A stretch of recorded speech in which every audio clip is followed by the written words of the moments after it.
తాడిపత్రి మండలం జంబలపాడు గ్రామంలో హుస్సేనాపురం, వీరాపురం, చల్లవారిపల్లి గ్రామస్తులు నిరసన వ్యక్తం చేశారు.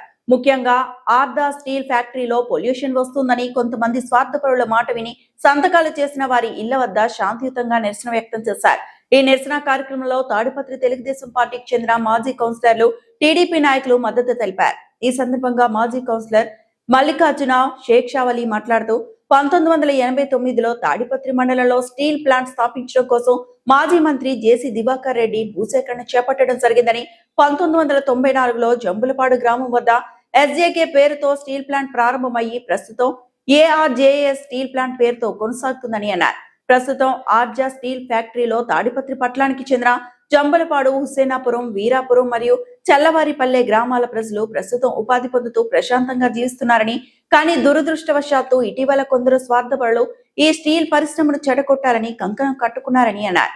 ఈ స్వార్థపరులు స్టీల్ ప్లాంట్ ప్రారంభమైన రోజు నుంచి ఈ రోజు వరకు అనగా దాదాపు 37 సంవత్సరాలు స్టీల్ ప్లాంట్ ద్వారా కోట్లు సంపాదించారని, ప్రస్తుతం ఈ స్వార్థపరులు ఒక వారం కిందట స్టీల్ ప్లాంట్ లో కొన్ని కాంట్రాక్ట్ పనులు తొలగించడంతో తాడిపత్రి మండలం జంబులపాడు గ్రామంలో 4 అమాయకులను బలి పశువులను చేస్తూ ఆ 4తో కలిసి పొల్యూషన్ మరియు కొత్త ఉద్యోగాల కోసం సంతకాల సేకరణ చేయించారని అన్నారు.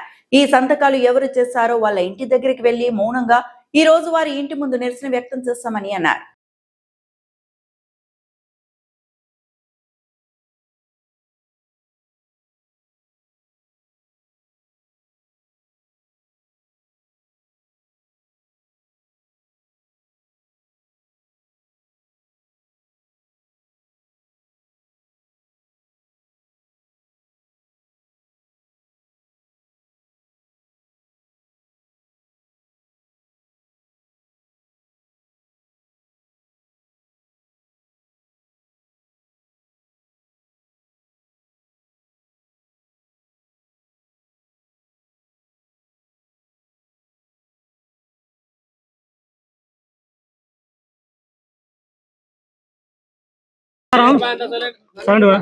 అందరికీ నమస్కారం.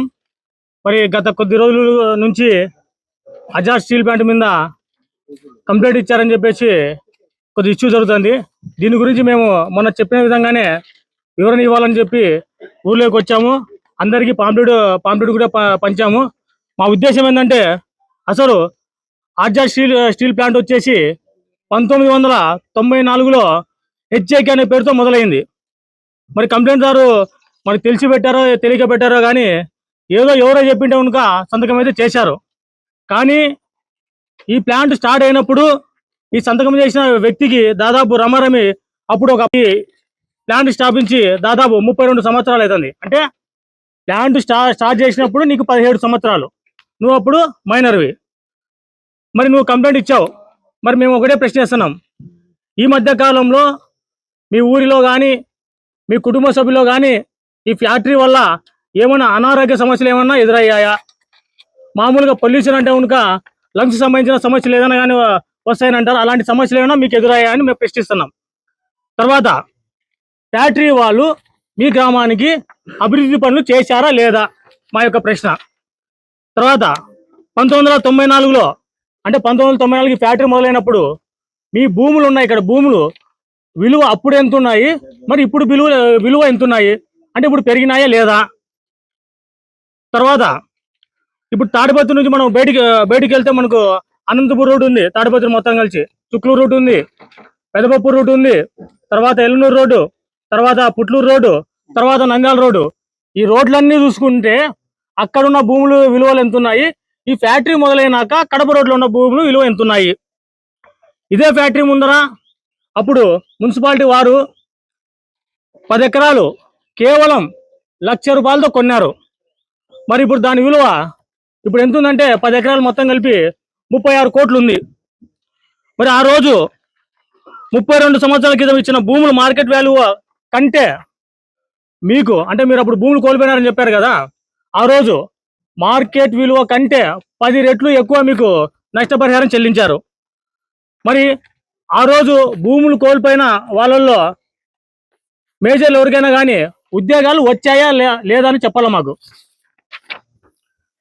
మిమ్మల్ని ఏదో ఉసుగొలుపుతున్న వ్యక్తి అంటే మీరు మీకు తెలిసి చేయలేదు, మిమ్మల్ని ఎవరో ఉసుగొలుపుతున్న వ్యక్తి దాదాపు 3 నెలల క్రితం ఒక లెటర్ ఇచ్చాడు. ఏమని లెటర్ ఇచ్చాడు? స్టీల్ ప్లాంట్కి ఏమని లెటర్ ఇచ్చాడంటే, భూములు కోల్పోయిన వాళ్ళ కుటుంబ సభ్యులకు, గ్రామాలకు ఏమైనా ఫ్యాక్టరీ పనులు కానీ ఇవ్వాల్సిందిగా ఒక లెటర్ ఇచ్చాడు. సరే, అది కనుక ఆ భూములు కోల్పోయిన పల్లెలు వచ్చేసి వీరాపురం, జమ్ములపాడు, చల్లవారిపల్లి, మరి హుసేనాపురం గ్రామాల ఫ్యాక్టరీ పనులు పంచమని లేఖ ద్వారా తెలియజేశారు. మరి ఆ వ్యక్తి అంటే మిమ్మల్ని ఉసిగొల్పిన వ్యక్తి 2021 సంవత్సరం నుంచి ఇప్పుడు 2011 సంవత్సరం నుంచి 2020 సంవత్సరం వరకు ఎన్ని కాంట్రాక్ట్ పనులు చేశాడు ఇక్కడ ఫ్యాక్టరీలో, ఎన్ని కోట్ల రూపాయలు సంపాదించాడు, ఇవన్నీ మీరు ఆలోచించాలి. మరి ఆ రోజు లెటర్ ఇచ్చాడు కదా ఈ వ్యక్తి, ఆ లెటరు ఈ గ్రామాలకి మన వర్కులు పంచమని లెటర్ ఇచ్చాడు కదా, ఆ లెటర్ మన ఫ్యాక్టరీ యాజమాన్యం పరిగణలో తీసుకొని అదే విధంగానే ఈ 4 పల్లెలకు నష్టపోయిన భూములు వాళ్ళకు పంచాలని నిర్ణయం తీసుకున్నారు. మరి ఈ నిర్ణయం తీసుకోవడం వల్ల మిమ్మల్ని ఉసిగొల్పిన వ్యక్తికి దాదాపు నెలకు వచ్చేసి 20 లక్షల రూపాయల ఆధిక్యం ఉంది. ఆ 20 లక్షల రూపాయల ఆధిక్యము పోతుందని బాధపడి మిమ్మల్ని ఉసిగొల్పి ఏదో మీ ఫ్యాక్టరీ కాలుష్యం అని చెప్పి మిమ్మల్ని మభ్యపెట్టి మీతో సంతకాలు చేయించాడు. మరి ఈ సంతకాలు పెట్టిన వాళ్ళకు ఒక ప్రశ్న అడుగుతున్నా, ఫ్యాక్టరీ వల్ల కానీ మీ కుటుంబ సభ్యులకు కానీ నిజంగా నష్టపోయి ఉంటే, మీరు నిజంగా మీ ఫ్యాక్టరీ వల్ల మీ కుటుంబ సభ్యులు కానీ ఈ ఊరు కానీ నష్టపోయి ఉంటే, మీరు రాతపూర్వకంగా ఫ్యాక్టరీ యాజమాన్య వాళ్ళకు తెలియజేస్తే మీకు న్యాయం జరిగే వరకు తాడిపత్రి ప్రజలందరం ఈ గ్రామాలకు మేము అండ ఉంటాం.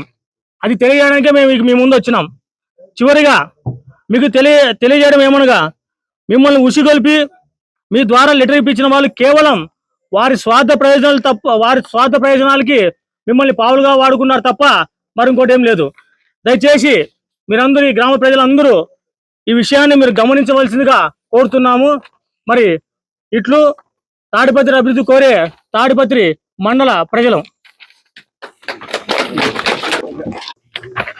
1994లో అప్పుడు జేసీ దివాకర్ రెడ్డి గారి చొరవతో మన ప్రాంత ప్రజలకు ఉపాధి కోసము ఒక స్టీల్ ప్లాంట్ వచ్చింది. అది అప్పుడు ఎస్జేకే అని పేరు వచ్చింది. దాని తర్వాత గెరవాడు, మళ్ళీ ఇప్పుడు గెరడావు, ఇప్పుడు ప్రస్తుతము అర్జా స్టీల్ గా అది వస్తుంది. ఇంతవరకు 32 ఏళ్లలో ఈ చుట్టుపక్కల గ్రామాలకు కలుషితమైన వాతావరణం కానీ, కాలుష్యమైన ఏదైనా ఏర్పడిందని కానీ, ఒక అర్జీ కానీ, ఒక కంప్లైంట్ కానీ ఫ్యాక్టరీ వాళ్ళకి అందించినది లేదు. 32 ఏళ్ల నుంచి ఎంతో మంది ఉపాధి కల్పించబడినారు. అంటే ఈ చుట్టుపక్కల గ్రామాలు స్థలాలు ఇచ్చినారు కదా, ఆ స్థలాల్లో అప్పట్లో ఆ ఇంట్లో ఎవరైనా చదువుకున్న మేజర్లు ఉంటే ఉద్యోగాలు కూడా పొందినారు. నువ్వు కంప్లైంట్ ఇచ్చినావే కాలుష్యమని, నువ్వు అప్పటికి మేజరు. మీరు స్థలాలు ఇచ్చినప్పుడు కూడా అప్పటి మార్కెట్ వాళ్ళకు దాదాపు ఇంచుమించు 10 రెట్ల విలువను కట్టించినారు. అప్పుడు అందరూ ఆనందించినారు. ఉద్యోగాలు వచ్చినాయి, చదువు కొద్దీ ఉద్యోగం అంటే పై చదువులు ఉన్న వాళ్ళకు మంచి ఉద్యోగాలు, ఒక రమ్మగిన ఉద్యోగాలకు స్టీల్ ప్లాంట్ ఏదో ఒక రకంగా నాయకులు పట్టుకున్న ఉద్యోగాలు వచ్చినాయి. అందరూ ఆనందంగా ఉన్నారు. ఇప్పుడు మిమ్మల్ని ముందర పెట్టి ఒక ఆయన స్వలాభం కోసం, అతనికి ఏదో నెలకు 20 లక్షలు నష్టం వస్తుందనే ఉద్దేశంతో మిమ్మల్ని ముందరకు పెట్టి ఏదో కాలుష్యం ఇది అని లెటర్లు ఇప్పిస్తున్నాడు. నిజంగా ఆ కాలుష్యం ఉంటే గన, ఒకవేళ ఏదైనా కెమికల్ ఫ్యాక్టరీ ఉండింటే మీకు ఏదైనా శ్వాసకోశ సంబంధం లేకపోతే చర్మ వ్యాధులు వస్తాయి. అటువంటి 32 ఏళ్లలో ఒక్కటి కానీ పేపర్లలో, ఏ పేపర్లో, అటు తెలుగుదేశం పార్టీకి ఫార్ చేసే కానీ వేరే పార్టీకి ఫార్ చేసిన పేపర్లో ఏ పేపర్లో రాలే. ఇప్పుడు కొత్తగా ఆయన గారు మిమ్మల్ని ముందర ఉంచి కాలుష్యం అని చెప్పి ఏ ఫ్యాక్టరీ ఆటి పోదు, అతను బ్లాక్మెయిల్ చేసి, ఫ్యాక్టరీని బ్లాక్మెయిల్ చేసి మళ్ళా అతని పనులు అతను చేసుకోవాలని చూస్తున్నాడు. ససేమిరా ఒప్పుకోమన్నా, మీకేమైనా మీకేమైనా నష్టం అన్నా మీకే అన్నా ఇంట్లో ఉన్నారేమో, మీకు కానీ, మీ కుటుంబ సభ్యులు కానీ, మీ గ్రామ ప్రజలకు కానీ ఫ్యాక్టరీ వల్ల కాలుష్యం ఏర్పడి మీకేమైనా రోగాలు వచ్చింటే, అనారోగ్య పాలైంటే మీరు ఖచ్చితంగా రాతపూర్వకంగా ఇవ్వండి. మేమంతా మీకు, మీ ఇంటికి, మీ కుటుంబ సభ్యులకి, మీ గ్రామ ప్రజలకి న్యాయం జరిగేంత వరకు ప్రజలంతా మేమంతా మీ అంట ఉంటాం. అంతేగాని ఒకరి లాభం కోసం మీరు అంతట్లా చేయకూడదు. దీనికి ముఖ్య కారణం ఒకటి చెప్తాన్నా. 3 నెలల క్రితం అతను ఈ చుట్టుపక్కల 4 గ్రామాలు ఉన్నాయి, మన జంబులపాడు, చల్లవారిపల్లి, వీరాపురము, ఈ హుసేనాపురం, ఈ 4 పల్లెలకి కాంట్రాక్ట్ పనులు పంచమని ఇచ్చినారు లెటరు. వాళ్ళు కూడా ఫ్యాక్టరీ వాళ్ళు వాళ్ళ పై అధికారులకు పంపించినారు లెటరు.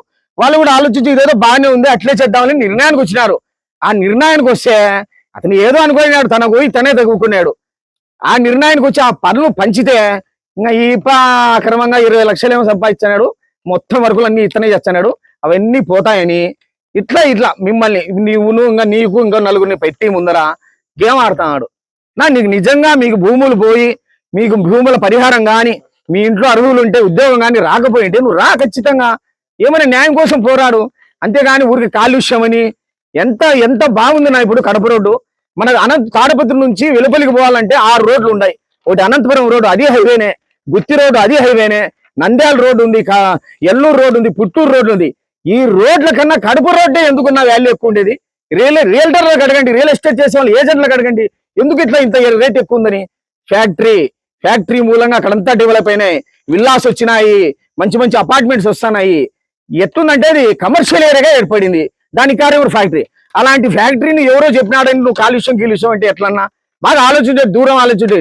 నీతో ఆగిపోదు ఫ్యాక్టరీ, మన తరతరాల వరకు ఉంటుంది ఫ్యాక్టరీ. మన తరతరాలు కూడా దానివల్ల లబ్ధి పొందాలా. మీరు ఇట్లా అనాలోచిత ఆలోచనలు తీసుకొని మానుకోండి. ఒకరి ప్రలోభాలకు లొంబు, ఒకరి లాభం కోసం మీరు పనిచేయకుండా, మీకేమైనా కష్ట నష్టాలు ఉంటే మేమంతా అండగా నిలబడతామని తెలియజేసుకుంటానన్నా. ఖచ్చితంగానా మా తాడపత్రి ప్రాంత ప్రజల ఉపాధి కల్పిస్తున్న ఫ్యాక్టరీకి ఎక్కడికి పోనీయము. మీకు ఏమైనా నష్టం కలిగిస్తే మీకు అండగా ఉంటామని తెలియజేసుకుంటూ సెలవు తీసుకుంటున్నాను.